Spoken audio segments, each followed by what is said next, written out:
Timur لنگ، خوف کی علامت۔ تاریخ میں کچھ نام ایسے ہیں جو صرف سنے جائیں تو دل میں خوف آتا ہے۔ انہی میں سے ایک نام ہے تیمور لنگ، وہ شخص جس نے تلوار سے سلطنتیں بنائیں، شہروں کو راکھ بنایا اور لاشوں سے مینار کھڑے کیے۔ تیمور لنگ 14ویں صدی میں وسط ایشیا میں پیدا ہوا۔ وہ جسمانی طور پر لنگڑا تھا، لیکن اس کی سوچ، اس کی صفاکی اور اس کی جنگی حکمت عملی کسی سالم انسان سے کہیں زیادہ خطرناک تھی۔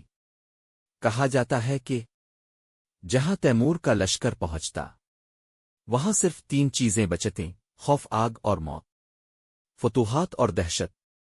تیمور لنگ نے سمرقند کو اپنا دارالحکومت بنایا اور پھر دنیا فتح کرنے نکل پڑا۔ ایران، عراق، شام، ہندوستان اور وسط ایشیا کے بے شمار شہر اس کی تلوار کی زد میں آئے۔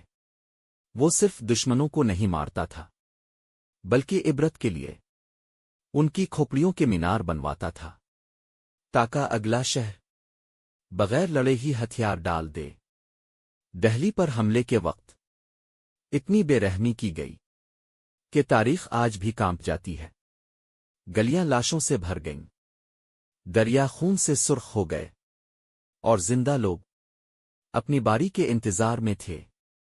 ذہانت جنون، کچھ لوگ کہتے ہیں تیمور لنگ ایک عظیم جرنیل تھا اور کچھ کہتے ہیں وہ ایک خونی درندہ تھا۔ سچ شاید ان دونوں کے بیچ ہے۔ وہ جنگی حکمت عملی میں ماہر تھا، نفسیاتی جنگ کھیلتا تھا اور دشمن کے حوصلے لڑائی سے پہلے ہی توڑ دیتا تھا۔ لیکن طاقت کے نشے میں وہ یہ بھول گیا کہ ظلم ہمیشہ باقی نہیں رہتا۔ انجام: طاقت کا زوال۔ اتنی فتوحات کے باوجود تیمور لنگ کی سلطنت اس کے مرنے کے بعد زیادہ دیر نہ چل سکی۔ جن شہروں کو اس نے آگ میں جھونکا وہی اس کے خلاف گواہ بن گئے۔ طاقت، خوف اور خون کی بنیاد پر بنی سلطنت چند سالوں میں بکھر گئی۔ تیمور لنگ مر گیا، لیکن اس کی کہانی ایک سبق بن کر رہ گئی۔